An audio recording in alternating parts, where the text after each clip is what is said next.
Apparently, my wife thought working late was code for horizontal business meeting with my boss. A translation error I discovered thanks to our shared open table account. It's funny how life-altering moments happen while you're doing the most mundane things. There I was, Declan Barrett, 39-year-old marketing director for Davidson Financial Group, scrolling through emails at 3 a.m. because insomnia is my faithful companion these days. That's when my phone lit up with a cheerful notification. Your reservation for Friday at Emerson's is confirmed. Table for 2, romantic anniversary special, 8 p.m. I blinked at my screen, momentarily convinced I was hallucinating from sleep deprivation. Anniversary? The closest upcoming milestone was our 12th wedding anniversary, in 4 months. And I definitely hadn't made any reservations at Emerson's, Nashville's most pretentious and expensive restaurant, where they charge you $19 for 3 asparagus spears, arranged like the Eiffel Tower. The kicker? I was supposed to be in Chicago that Friday for a quarterly planning meeting. A trip that Maeve, my allegedly devoted wife of nearly 12 years, had meticulously packed my suitcase for. The same Maeve who tearfully explained she couldn't join me because her mother in Franklin had taken a bad turn and needed round-the-clock care. "Well, isn't that interesting?"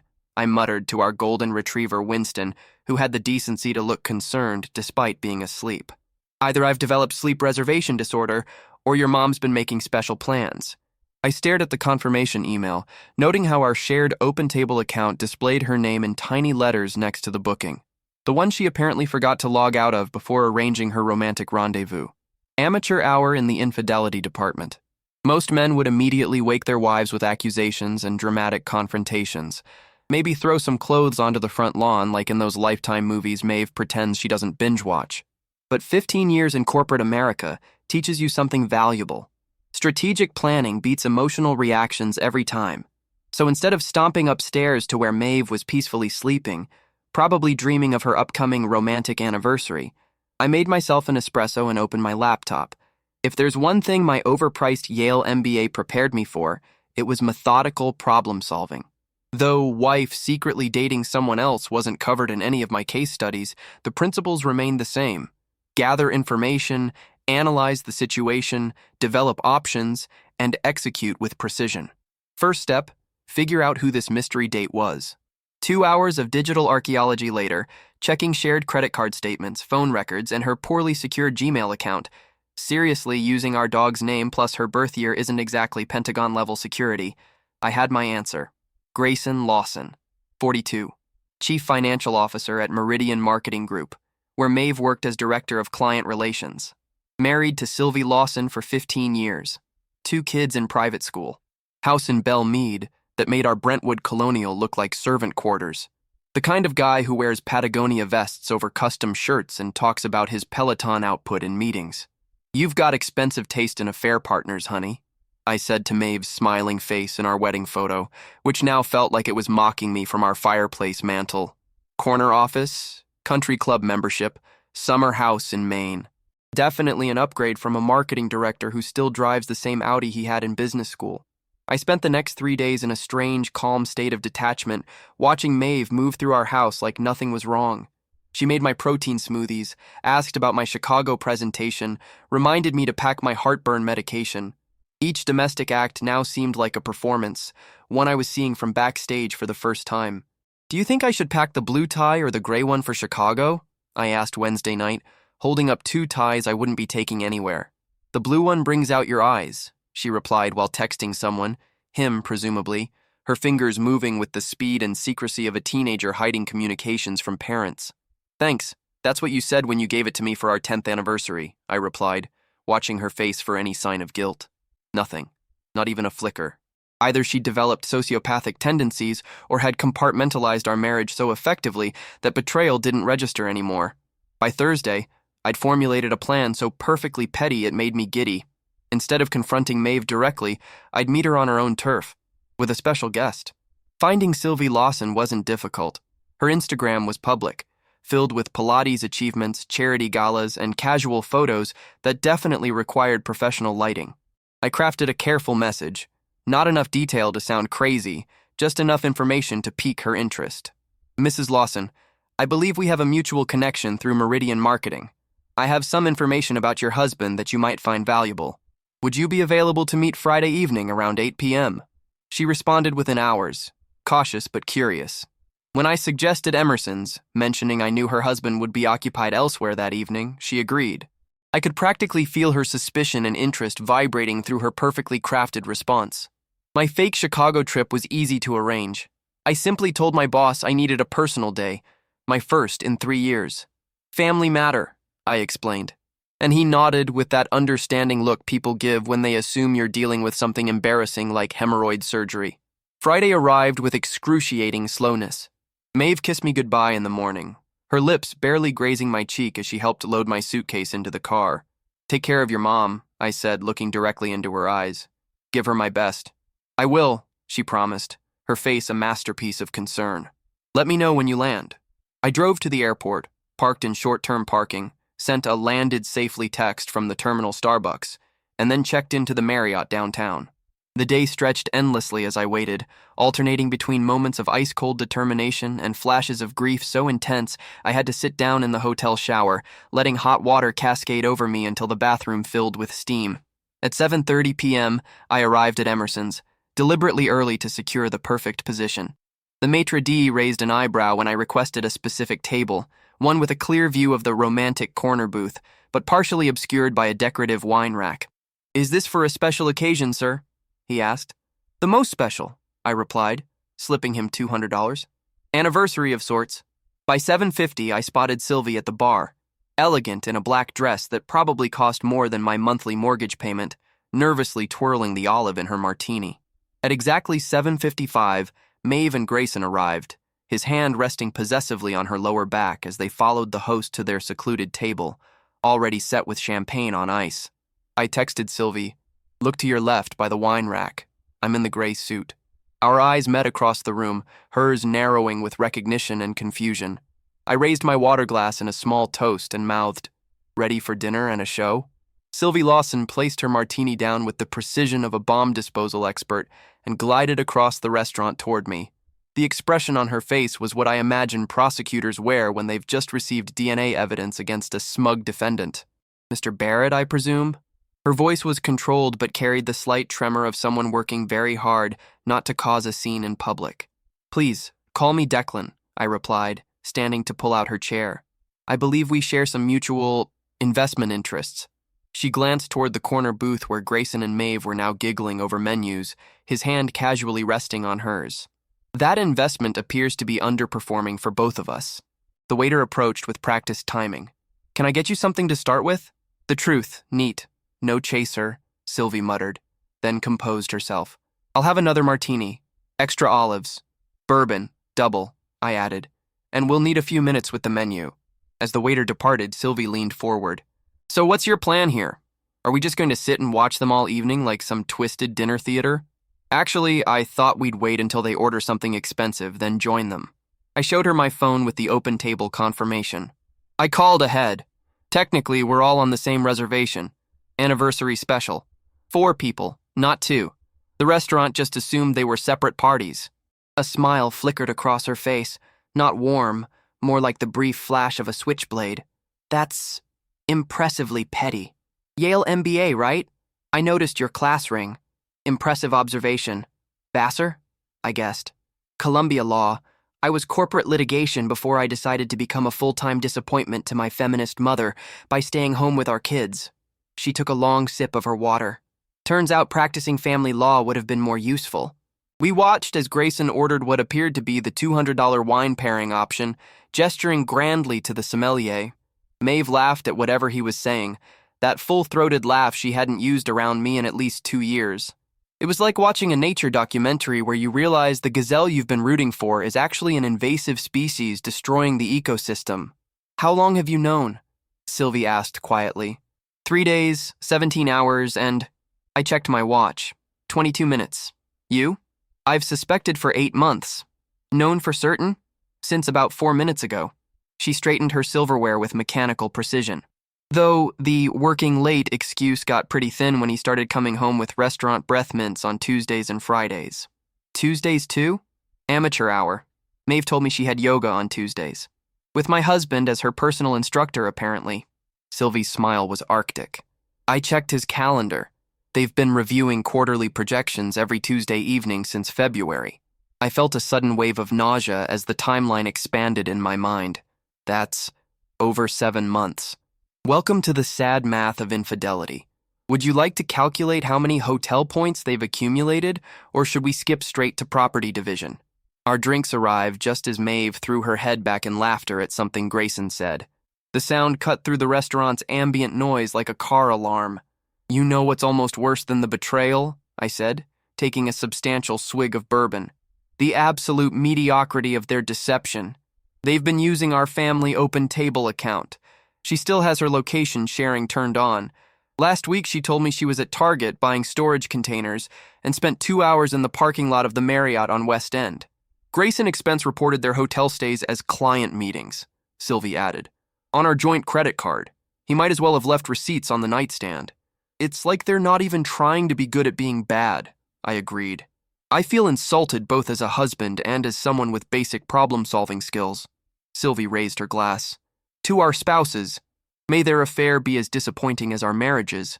I clinked my glass against hers, and for the first time in 3 days I actually smiled. There was something darkly comforting about sharing this moment with someone who understood the exact shape and weight of this particular betrayal. The sommelier delivered Grayson and Maeve's wine with flourish. They clinked glasses and leaned in for a kiss. Sylvie's knuckles went white around her martini glass. So, I said casually, I'm thinking we wait until just after they order their entrees. Maximum cancellation fee that way. I like how you think, Declan Barrett. She pulled out her phone. In the meantime, I'm texting our sitter to stay overnight and contacting my lawyer. You already have a divorce lawyer? I've had one on retainer since he accidentally texted me about his late meeting while posting Instagram stories from a Predators game with his brothers. She sighed. I just needed irrefutable proof. Thank you for that, by the way. Always happy to provide evidence of moral bankruptcy, I replied with a mock bow. It's practically my community service for the year. We ordered appetizers and maintained our surveillance. The couple in the corner booth were now holding hands across the table, creating the perfect Hallmark moment. If Hallmark made cards that said, "Sorry your spouse is screwing around." Grayson signaled for the waiter and ordered with the confidence of a man who believed the universe existed to serve him. Maeve pointed at something on the menu, probably that overpriced sea bass she loved, but claimed was too extravagant when we dined out. Ready? I asked Sylvie as their waiter departed. Just one question first, she said, suddenly serious. What do you want out of this? Revenge? Reconciliation?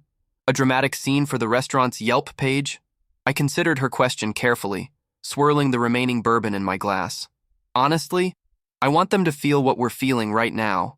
That unique combination of humiliation, betrayal, and the realization that you've been played for a fool by someone who didn't even respect you enough to cheat competently.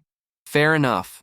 Sylvie stood, smoothing her dress with the determination of someone preparing for battle. Let's go ruin their appetite. We approached their table with the synchronized precision of Secret Service agents.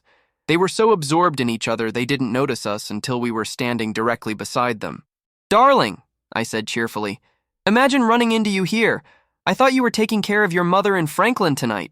Maeve's face performed an extraordinary journey from confusion to recognition to horror in the span of 2 seconds. The color drained from her cheeks so quickly I was momentarily concerned she might faint. Declan? She gasped. You're supposed to be in Chicago. Change of plans, I replied brightly. Much like yours, apparently. Grayson attempted to recover first. Barrett, we were just discussing the Hendricks account. At Emerson's? Over champagne? On a Friday night? With an anniversary candle? I gestured to the small flickering light between them.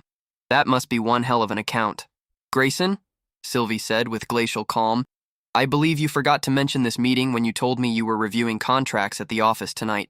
The maitre d' approached, clearly sensing the disruption to his carefully cultivated atmosphere of expensive tranquility. Is everything all right here? Wonderful, I announced. We're joining our spouses for dinner.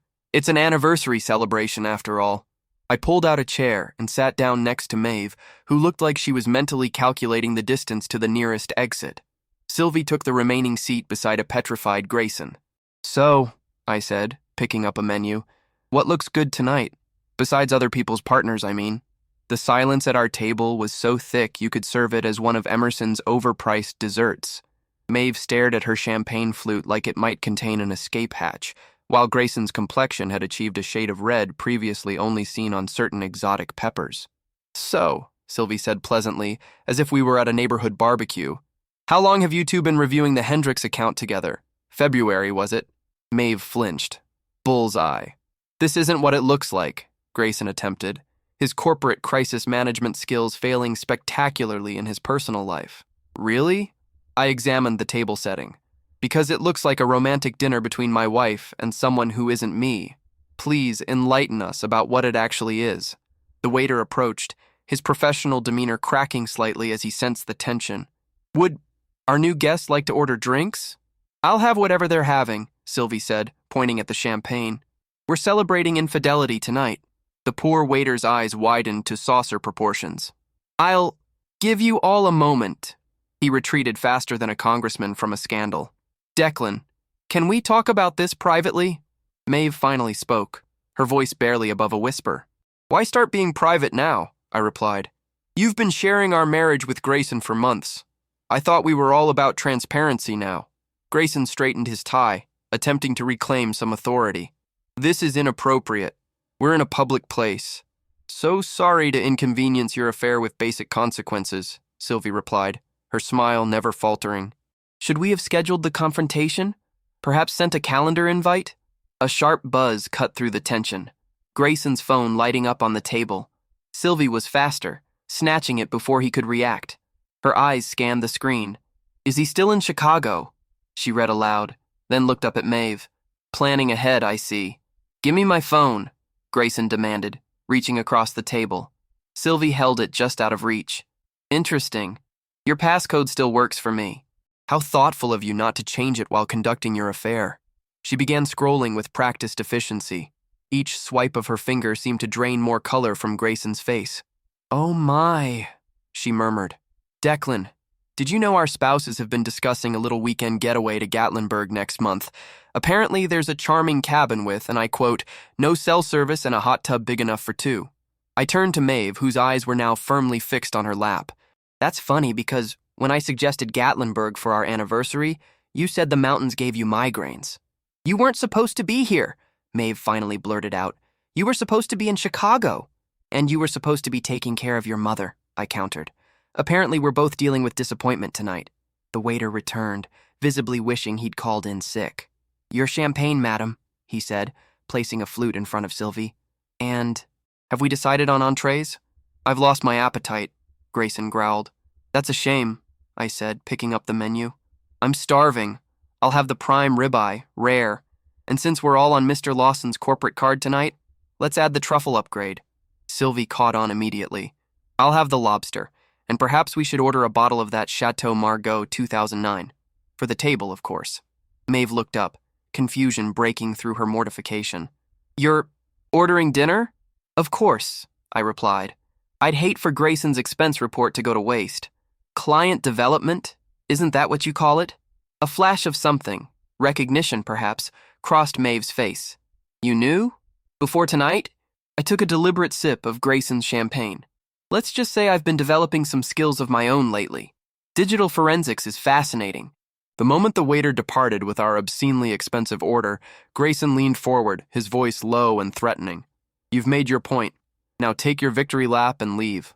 "But we haven't even gotten to the best part," I replied, reaching into my jacket pocket and pulling out a USB drive, placing it deliberately on the table. "This contains some interesting data." "What is that?" Maeve asked, finding her voice again. 3 months of location tracking showing interesting correlations between your working late nights and specific hotel check-ins. Credit card statements matching those dates. Screenshots of text messages you really should have deleted. Oh, and my personal favorite, the expense reports Grayson has been submitting to Meridian for these little rendezvous. Grayson's face went from red to white so quickly I was concerned he might pass out in the lobster bisque. "You're bluffing." "Am I?" "Because my cousin Astrid, the one who dropped out of Vanderbilt Law to become a private investigator, found some fascinating patterns. Like how client meetings always happen at hotels with the same room service order. You really should vary your post-coital burger preference, Grayson. The Marriott staff is starting to notice." "You had me followed?" Maeve's indignation was almost comical. "No, I had him followed," I corrected, pointing at Grayson. You were just collateral surveillance. Sylvie, who had been quietly assessing the situation, suddenly smiled. Not the polite society smile she'd been maintaining, but something predatory. Expense fraud. That's a terminable offense at Meridian, isn't it, honey? The board takes a very dim view of executives using company funds for personal indiscretions. The blood drained from Grayson's face. You wouldn't. I would, I interjected. But that depends entirely on what happens next. The waiter arrived with our wine, presenting it with flourish despite the palpable tension. He poured 4 glasses, either oblivious to or professionally ignoring the unfolding drama. A toast, I proposed, raising my glass. To new beginnings. Sylvie clinked her glass against mine. Grayson and Maeve remained frozen, their glasses untouched. So here's my proposal, I continued, setting down my wine. Option 1. We handle this privately. Grayson, you resign from Meridian citing personal reasons, effective immediately. No severance, no recommendations. Maeve, you transfer to the Dallas office like you were offered last year. You both sign uncontested divorces with terms favorable to the injured parties. That would be us. Or option 2? Grayson asked, his corporate negotiation instincts kicking in despite his predicament. Option 2 is less pleasant. The board receives evidence of your creative accounting. The HR department gets a detailed timeline of your relationship with a direct report. That's a Me Too situation waiting to explode, by the way. And your children? I glanced at Sylvie, who gave a slight nod. Your children learn exactly why their family is changing. Maeve's eyes widened. You wouldn't. Try me, Sylvie replied coldly. Connor is 13 now. Emma's 11. They're old enough to understand betrayal. The mention of his children's names hit Grayson like a physical blow. For the first time, I saw genuine fear in his eyes. You have until Monday, I continued, sliding a business card across the table. My attorney's contact information. She'll be expecting your call. You planned all this, Maeve whispered, realization dawning. The restaurant, the evidence, everything. I learned from the best corporate strategists at Yale, I replied. Always be prepared for hostile negotiations. Our food arrived, the plates arranged with artistic precision that seemed absurdly irrelevant now. The waiter, sensing he'd interrupted something significant, retreated without his usual description of the dishes. I cut into my ribeye with deliberate slowness. This is delicious. Anyone else hungry? Neither Maeve nor Grayson touched their original orders. Sylvie, however, delicately broke into her lobster, extracting a piece with surgical precision. You know what's ironic? She mused. Last Valentine's Day, when you claimed to be at that conference in Atlanta, I almost hired a private investigator, but I convinced myself I was being paranoid. She popped the lobster into her mouth. Imagine where we'd be if I'd trusted my instincts 6 months ago. Everything happens right on schedule, I replied, raising my wine glass again. Even karma. As we ate our meal in tense silence, I felt something unexpected. Not satisfaction or vindication, but a strange sense of clarity. For months, I'd been sleepwalking through my marriage, missing signs that were now glaringly obvious. Tonight wasn't just about exposing their affair. It was about reclaiming my own narrative. The look Maeve gave me across the table wasn't anger or shame, but something more disturbing. Surprise. She was seeing me. Really seeing me. Perhaps for the first time in years. Too bad it had taken this to make it happen. By dessert time, our table had developed its own weather system. A frigid high-pressure zone with occasional bursts of acidic commentary. The other diners at Emerson's kept stealing glances our way, clearly sensing the emotional hurricane barely contained by fine china and crystal stemware. Coffee, anyone? I asked cheerfully as the waiter cleared our plates. I'm thinking we should all stay awake for this. I'll have an espresso, Sylvie replied, matching my tone. Double shot. Like my marriage, apparently. Grayson had maintained strategic silence through most of the meal, his corporate crisis management training finally kicking in. Maeve, however, had moved from shock to anger. Her evolution through the grief stages was happening at warp speed. I can't believe you're doing this, she hissed at me. Humiliating us in public. As opposed to the private humiliation of being cheated on for 7 months, I countered. Forgive me for not considering your comfort during your affair exposure party. The waiter returned with our coffee and dessert menus. Can I interest anyone in our signature soufflé? It requires a 20-minute preparation time. We've waited months for this moment, Sylvie said. 20 minutes for a soufflé seems reasonable. None for me, Grayson finally spoke, loosening his collar. In fact, I need to make a phone call. He stood, glancing meaningfully at Maeve. Sit down, Grayson, Sylvie said quietly. Unless you want me to start forwarding these text messages to the board members right now. She held up his phone. I'm particularly fond of the one where you discussed using the company condo in Aspen for a strategic planning retreat next month. He sank back into his chair, defeated. 2 chocolate soufflés and a bottle of that 30-year port, I told the waiter. For the table. Once the waiter departed, I placed my hand on the USB drive still sitting in the center of the table. You know, the fascinating thing about modern affairs is the digital trail. Your generation really should have learned about incognito browsing. My generation? Grayson scoffed. We're practically the same age. Yet you're making rookie mistakes, I replied. Using your corporate email for personal messages? Setting up hotel reservations through the company travel portal? Amateur hour. What exactly do you want? Maeve demanded. Besides public humiliation? I leaned forward. What I want is for Monday morning to arrive with minimal disruption to innocent parties. Grayson resigns. You request your transfer. Clean separations all around. And if we don't agree to your terms? Grayson challenged, attempting to reclaim some control. I smiled and pulled out my phone, tapping the screen a few times before setting it face up on the table. Then, at 9 a.m. Monday morning, this email goes to Harold Matthews, board chairman at Meridian. Grayson's eyes widened as he read the draft email, complete with attachments labeled expense report fraud.pdf and HR violation evidence.zip. You would destroy her career too? He asked, glancing at Maeve. No, Grayson, I replied coldly. You already did that when you decided to sleep with your direct report. The soufflés arrived, rising gloriously from their ramekins like Grayson's blood pressure. The waiter poured 4 glasses of port with ceremonial precision, clearly having decided that whatever drama was unfolding at table 9 would result in an exceptional tip. Enjoy, he said, retreating with professional discretion. Sylvie picked up her spoon and delicately broke the crust of her soufflé. You know what I find most interesting about all this? She took a bite, savoring it. How quickly you both abandoned your survival instincts. 7 months of careful planning, secret rendezvous, and elaborate lies. All undone because you couldn't resist a romantic dinner at Nashville's most visible restaurant. People having affairs always think they're special, I added, sipping my port. That their connection is so unique, so profound that the normal rules of caution don't apply. It's almost Darwinian, natural selection weeding out the careless adulterers. Maeve's composure finally cracked. You think this is funny? Treating our marriage like one of your business case studies? No, what's funny is you thinking you had the right to be angry after being caught, I replied. It's like a burglar being offended that you installed security cameras.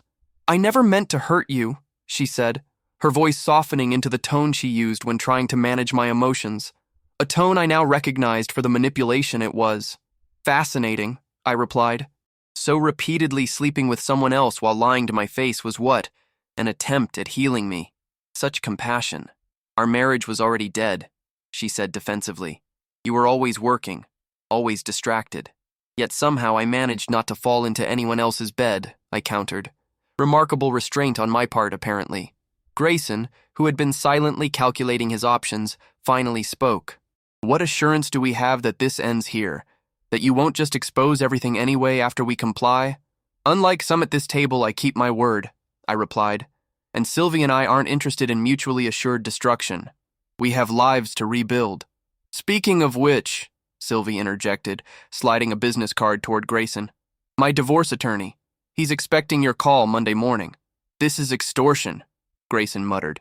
No, this is consequences, I corrected. Extortion would be if we demanded money. We're simply asking you both to experience the natural results of your choices without the added complication of public humiliation or professional disgrace. Honestly, we're being quite generous. Maeve stared at her untouched soufflé. What about our house? Our accounts? Already handled, I replied. While you were busy planning your Gatlinburg love nest, I was transferring my portion of our assets to individual accounts. You'll keep the house. I never really liked that kitchen renovation anyway. You've been planning this for months, she realized, her voice hollow. No, I've been protecting myself for weeks, I corrected. You've been planning this for months. The restaurant had emptied considerably, the late hour driving away all but the most determined diners. Our waiter approached with the check presenter, which I promptly handed to Grayson. I believe this is still on your corporate card, I asked innocently. One last expense report entry. He snatched it with as much dignity as he could muster, which wasn't much, and signed with angry flourishes. Well, this has been delightful, Sylvie said, standing and gathering her purse. Grayson, I'll be staying at my sister's this weekend. I expect your things removed by Sunday evening. Where am I supposed to go? He asked, genuine panic crossing his face. I hear the Marriott on West End is quite accommodating, she replied with glacial politeness. They already know your burger preference. Maeve looked up at me, tears finally breaking through her defensive anger. Declan, please, can we talk about this privately? 12 years can't end like this. I studied her face. The face I'd woken up to for over a decade, the face I once thought I'd grow old beside. It already did. 7 months ago in February, to be precise. Standing to leave, I turned to Sylvie. Can I offer you a ride? That would be lovely, she replied, taking my offered arm. As we walked toward the exit, I heard the distinctive sound of Maeve's sob breaking through her carefully maintained composure. A part of me wanted to turn back, to comfort her out of sheer habit. But that part was overruled by the memory of 3 sleepless nights staring at text messages between her and Grayson, planning their futures while casually discarding mine. Outside in the cool October air, Sylvie exhaled deeply. Well, that was the most expensive therapy session I've ever had. Worth every penny of Grayson's money, I replied, triggering a genuine laugh from her. What happens now? She asked, as we walked toward the valet stand. Monday comes. They make their calls. Life rearranges itself into something new. And tonight? Her question hung in the air between us. Tonight, I drive you to your sister's house, then go home and sleep better than I have in months. She nodded, respect flickering in her eyes. Smart man. Not smart enough, I admitted. I missed the signs for months. We both did, she said, patting my arm. But we're quick studies. As the valet brought my car around, I glanced back at Emerson's elegant facade. Through the window, I could see Grayson and Maeve still at the table, heads bowed in conversation, their romantic evening transformed into a strategic planning session of a very different kind. You know, Sylvie mused as I opened the passenger door for her, in some weird way I almost feel like thanking them. For what? I asked, genuinely curious. She settled into the seat with the poise of someone who'd weathered a hurricane and found herself surprisingly intact. For underestimating us so completely. 3 months after what I now refer to as the Emerson's incident, life had rearranged itself with surprising efficiency. It turns out dismantling a 12-year marriage is a lot like renovating an old house. Messy, expensive, and revealing structural issues you'd been ignoring for years. Grayson did indeed resign from Meridian, citing the ever-convenient personal reasons that corporate America uses to cover everything from embezzlement to entering rehab. The board, perhaps suspecting there was more to the story, accepted with minimal severance. Last I heard, he was consulting, that purgatory where executives go when they're too expensive to hire, but too well-connected to ignore. Maeve took the Dallas transfer, selling our house for a modest profit that she didn't fight me on. Our divorce papers moved through the Tennessee system with the frictionless ease that only mutual humiliation can facilitate. No children to consider, no pets to divide, just 12 years of accumulated memories and housewares parceled out in sterile legal language. I was having coffee at my favorite East Nashville spot, the kind of place that takes 20 minutes to prepare a pour-over because apparently good things come to those who wait, when my phone buzzed with a text from Sylvie.